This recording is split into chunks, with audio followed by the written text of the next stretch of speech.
Bonjour à tous, je suis ravi de me retrouver à Châtel-Guyon donc en compagnie d'un comédien et d'un animateur très populaire, Philippe Risoli. Bonjour et bienvenue en Auvergne. Bonjour Stéphane. Alors en 2001, vous avez fait une incursion dans le paysage musical avec l'album Autrement et le tube culte Cuitas les Bananas. Est-ce que vous êtes fier d'être à l'origine d'un titre qui a quand même été beaucoup chanté et dansé par les Français? Oh, fier, j'irai pas jusque-là. J'irai pas jusque-là, d'autant plus que la version qu'on connaît n'est pas tout à fait la version que moi j'avais imaginée, qui était beaucoup plus acoustique, beaucoup plus. Vous voyez, ça avait été écrit en fait pour aller, on va dire, deux guitares électroacoustiques, une contrebasse, une caisse claire, quoi. Il ne devait pas y avoir tous, et surtout pas les chœurs qui vont derrière et qui répètent comme ça, sans arrêt, Cuitas les bananas, qui ont un peu, à mon goût, dénaturé la chanson. C'était beaucoup plus intimiste que ça au départ. Bon, enfin bon, elle a été faite comme ça, elle a été acceptée comme ça, elle a été parfois un peu raillée par quelques-uns de mes camarades ou quelques critiques. Et puis, alors, c'est une chanson donc de la façon dont elle a été faite que j'ai eu un petit peu de mal à assumer pendant un petit moment parce qu'elle n'est pas complètement le reflet de ce que je fais musicalement. Encore une fois, surtout dans les arrangements qui ont été faits, parce que c'est quand même moi qui l'ai écrite, paroles et musique, hein, j'insiste bien. Jusqu'au jour où, passant devant un célèbre jardin parisien qui s'appelle le Jardin du Luxembourg, où pour vous dire la vérité, je promenais mon chien, un superbe Golden Retriever blanc. C'était le jour de la fête de la musique. Et donc, il y avait plein d'orchestres qui étaient là. Et ce jour-là, il y avait une fanfare. Et en passant, je passais, mais j'étais à 50 mètres, et j'ai reconnu le refrain de ma chanson. Et il y avait une cinquantaine de personnes autour. Et donc, c'était essentiellement là des cuivres, des trompettes, des sax, etc. Et au moment du refrain, donc c'était pas chanté, hein, c'était simplement joué. Et au moment du refrain, tous les gens qui étaient là, je il y avait 50, 100 personnes, je sais pas à peu près, tout le monde s'est remis à reprendre en chœur le refrain. Et du coup, je me suis dit, finalement, c'est devenu une chanson populaire, pourquoi pas. Donc, laissons-la vivre comme ça. Voilà en gros pour la façon dont ça a été fait. Et c'est vrai que vous avez eu l'idée le soir de l'arrêt du millionnaire. Alors c'est exactement ça, Stéphane. Je vois que vous avez bien, je vois que vous connaissez bien. C'est exactement ça. C'est-à-dire que moi j'écris des musiques, des textes depuis que je suis tout petit, hein. J'ai toujours adoré ça. Et puis et cette chanson-là, en fait, je l'ai écrite le soir de l'arrêt de l'émission que je présentais sur TF1 qui s'appelait Millionnaire. Alors souvent on m'a dit mais pourquoi t'as parlé de patates et de tout ça. Mais je ne parle pas du tout de pommes de terre ou de quoi que ce soit dans cette chanson. Mais c'est une erreur. C'est peut-être le seul regret que j'ai au niveau de l'écriture du texte, c'est que j'ai voulu faire un jeu de mots parce qu'il s'est trouvé qu'à peu près un tout petit peu avant était sorti le film des Inconnus, Les Trois Frères, dans lequel il y a une parodie du millionnaire et dans lequel ils sont à 100 patates, 100 patates, 100 patates. Et je cherchais, en fait, je voulais mettre de l'humour parce que quand vous écoutez le texte, c'est pas très gai, hein, le texte que j'ai écrit n'est pas très gai. Je me suis dit, on va pas non plus se tirer une balle dans la tête en écoutant cette chanson. Donc je me suis dit, il faut le prendre un petit peu légèrement. Mais vous dire pourquoi, parce qu'en fait, le refrain ne veut strictement rien dire. C'est même pas français, c'est ni espagnol, c'est rien. C'est sorti de mon esprit, c'est une invention totale. Alors c'est pas fritas les patatas ou je ne sais quoi, c'est cuitas les bananas coupées en dos, les patatos et les patatos. Je fais allusion à ces fameuses 100 patates dont on parle dans le film Les Trois Frères et qui était le million dans la vraie version de ce jeu, le millionnaire. Donc voilà l'explication pour le refrain. Et quant au reste, c'est en fait, j'essayais dans cette chanson, qui est devenue finalement, de par ses arrangements, une chanson festive, mais qui, encore une fois, ne l'était pas vraiment au départ.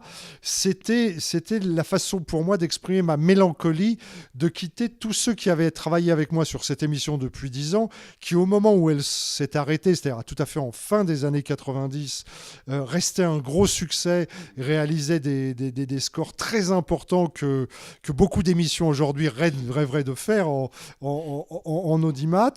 Et c'est vrai que ça fait partie des rares émissions qui se sont arrêtées où j'ai vécu ça un petit peu comme une injustice en me disant voilà, il y avait vraiment un problème entre la direction de la Française des Jeux à l'époque, qu'on appelle FDJ maintenant, et la direction à l'époque de TF1, ce qui fait qu'on arrivait en fin de contrat. Et disons que nous, tous ceux qui travaillaient sur cette émission, alors qu'encore une fois, c'était vraiment un énorme succès populaire, on a un peu fait les frais de cette discordance, si j'ose dire. J'avais du mal à l'admettre. Voilà le pourquoi du texte de cette chanson, Les Bananas. Vous êtes très fort d'ailleurs pour inventer des nouvelles expressions et mélanger des proverbes aussi dans la chanson. Alors, vous parlez toujours des bananas ou d'autres? Toujours. Oui, bien sûr, oui.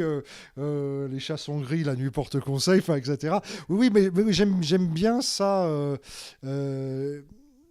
J'aime bien ça, vous voyez, dans une autre chanson qui s'appelle Le Père Noël, je dis dans le pays de mes délires, la maman, elle va pas mourir. Je fais des clins d'œil comme ça au titre de chanson, là, en l'occurrence celle d'Aznavour, mais j'ai pas mal de clins d'œil comme ça, de références musicales sur ceux que j'aime, que j'admire.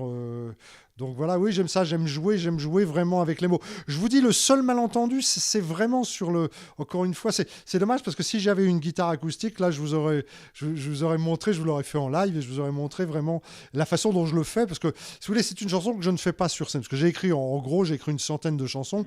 Là, vous parlez de l'album qui s'appelle l'album Autrement, qui était effectivement mon premier album. J'en ai fait un deuxième derrière qui s'appelle Semblant de croire, où il y a encore une douzaine de chansons, alors qu'on n'a pas vraiment entendu en radio, ce que j'ai regretté. Ça, c'est un vrai problème parce que quand on ne passe pas en radio, c'est difficile d'exister. Mais enfin bon, grâce à des gens comme vous, j'arrive quand même de temps en temps à parler un petit peu musique, qui est une de mes grandes passions à côté de mes métiers que ce sont la télévision et le théâtre actuellement. Et justement, est-ce qu'un retour dans la musique est envisageable dans les prochains mois ? On ne peut pas parler vraiment de retour parce que je n'ai jamais quitté vraiment l'univers musical. Ce que j'aimerais vraiment pour le plaisir, il m'arrive de temps en temps de faire des petites scènes très intimistes comme ça, et généralement plus ou moins avec des amis musiciens qui sont toujours d'excellents musiciens. Vous savez que sur l'album Autrement, vous retrouvez pratiquement les plus grands musiciens français, ceux qui accompagnent Hallyday, ceux qui accompagnent les Julien Clerc. Vous avez par exemple aux percussions, à la batterie, vous avez Denis Benaroche qui est le batteur percussionniste attitré de Francis Cabrel, par exemple. Ah oui, non, c'est le niveau, c'est ça. À la batterie, vous avez Loïc Pontieux qui accompagne Hallyday, qui accompagne Julien Clerc, qui accompagne plein... Voilà. Sur mon deuxième album, je joue avec Michel Aumont, Manu Galvin, Jacques Ada, qui sont les guitaristes de Maxime Le Forestier. Mais ils sont tous quand même sont tous vraiment des pointures. Le soliste sur l'album d'Autrement était le premier soliste de la première version du groupe Martin Circus. À l'époque où Martin Circus était vraiment... jouait vraiment du rock. Les cuivres sont sous la houlette de Eric Mulat. Eric Mulat, pour que vos auditeurs visualisent qui c'est, c'était le leader de tout le groupe qui accompagnait Nulle part ailleurs, Philippe Gildas, sur Canal+. Voilà. Et là, je suis allé voir Eddie Mitchell très récemment au Palais des Sports à Paris. C'est Eric Mulat qui est dans la section cuivre. Donc, vous voyez, encore une fois, je joue pas avec des... Enfin, cela dit, j'ai plein d'amis musiciens. Je suis pas du tout en train de faire une ségrégation. C'est pas ce que je dis. Mais tous ces gens-là sont vraiment font partie du top des musiciens français, quoi. Donc c'est toujours vraiment un plaisir pour moi. Alors maintenant, ce que j'aimerais faire, c'est vrai que je ne cache pas que j'aimerais un jour pouvoir faire une scène un petit peu plus importante que les scènes intimistes, mais pas forcément avec une grosse formation. Parce que ce qui m'intéresse surtout, instrumentalement parlant, si j'ose dire, c'est tous les instruments à cordes, les guitares essentiellement. Guitare avec, et j'aime bien tout ce qui est basse, contrebasse, tous ces instruments-là pour donner une ligne qu'on suit comme ça.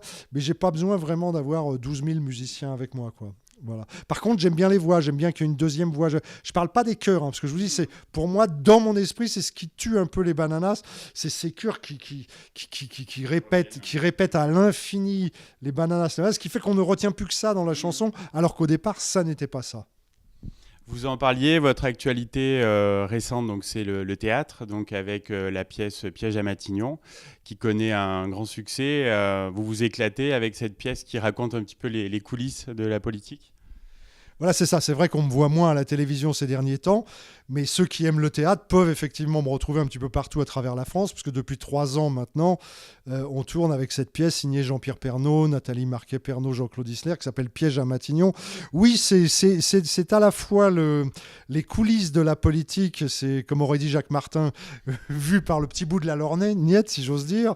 Ce sont les travers de nos hommes politiques. Et alors, c'est vrai que ça marche vraiment bien, on remplit les salles.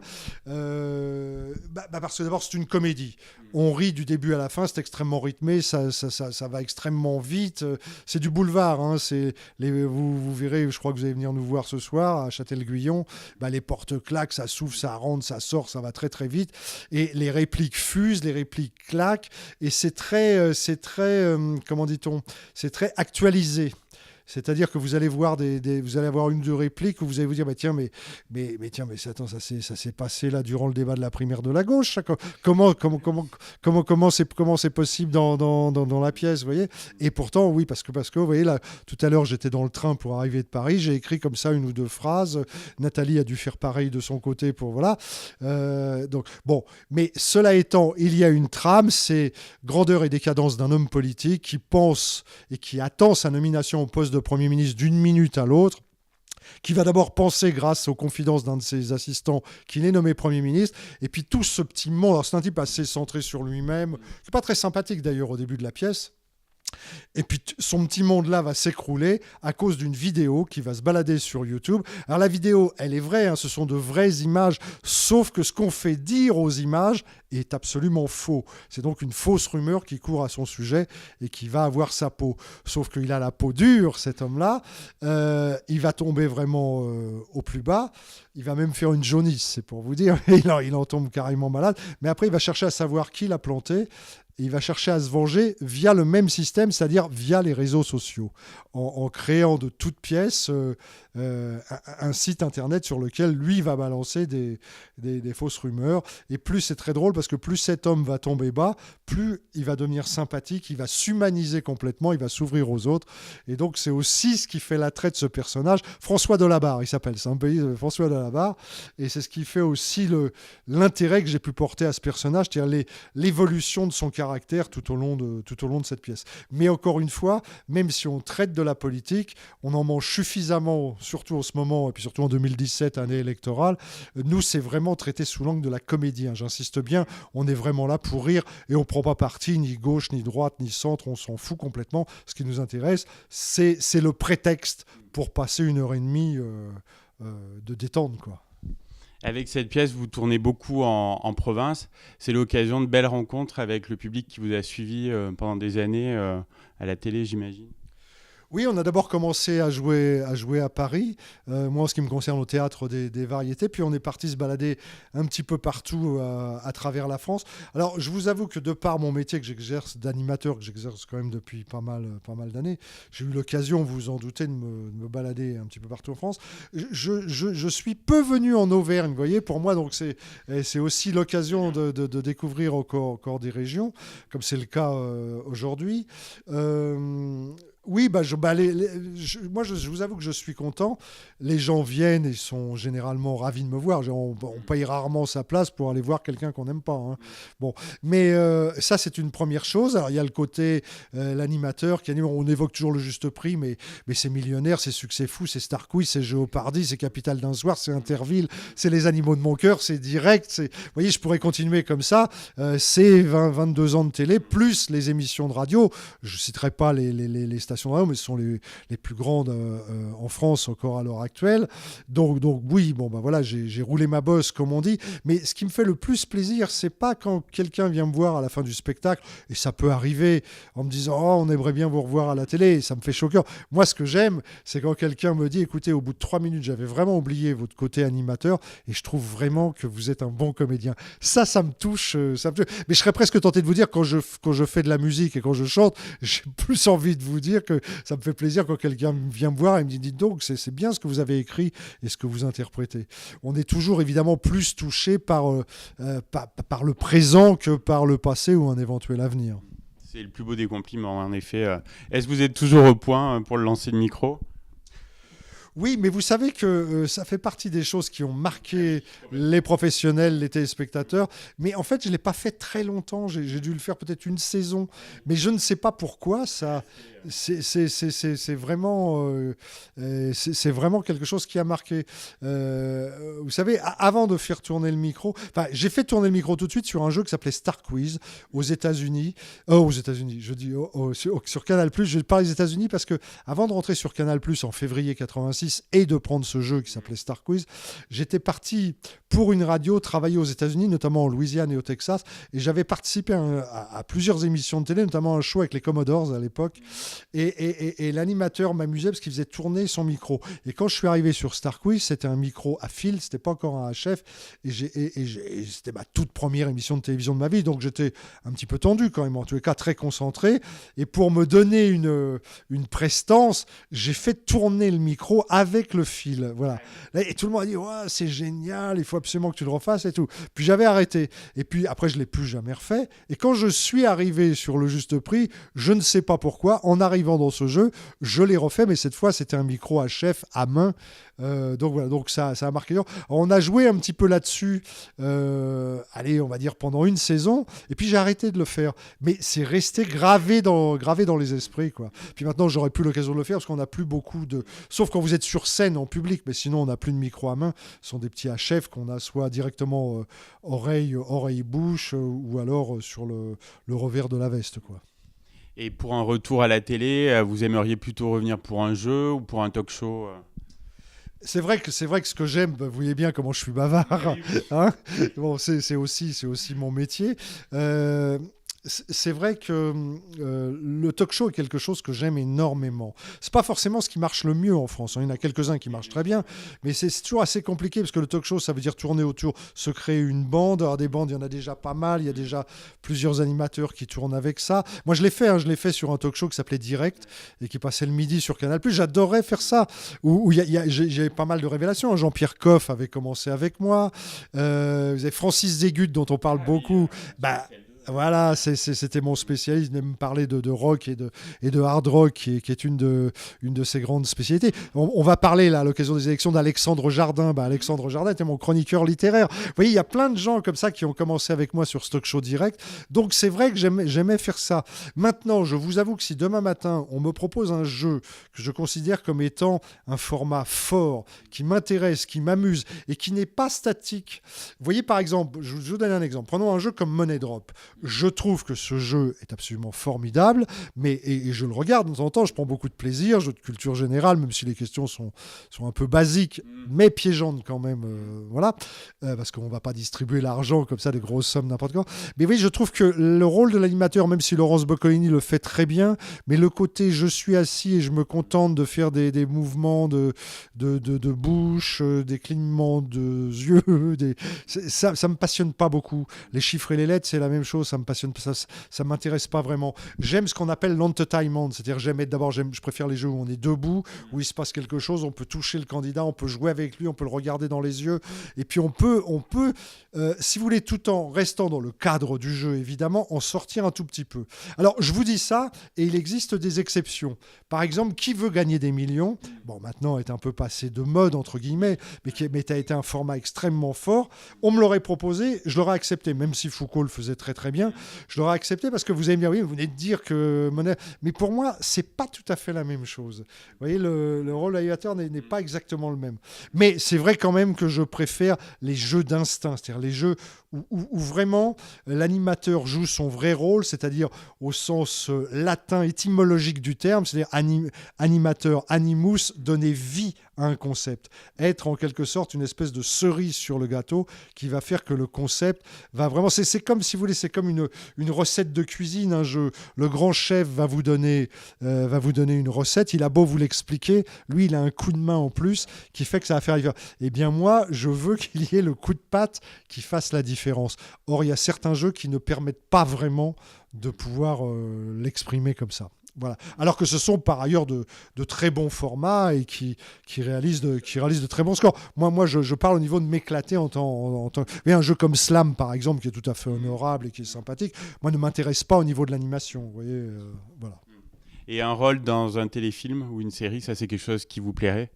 Alors, si j'avais le choix, c'est plutôt par là, vers là que je m'orienterais. Pourquoi ? Parce qu'animer des jeux, je vous ai cité Star Quiz, je vous ai cité Jeopardy, je vous ai cité Juste Prix, je vous ai cité Interville, d'une certaine manière Capital d'un soir, qui était un prime time. Donc voilà. Je dis pas que j'ai fait le tour de la question, parce qu'il y a toujours des choses à faire et tout à fait intéressantes.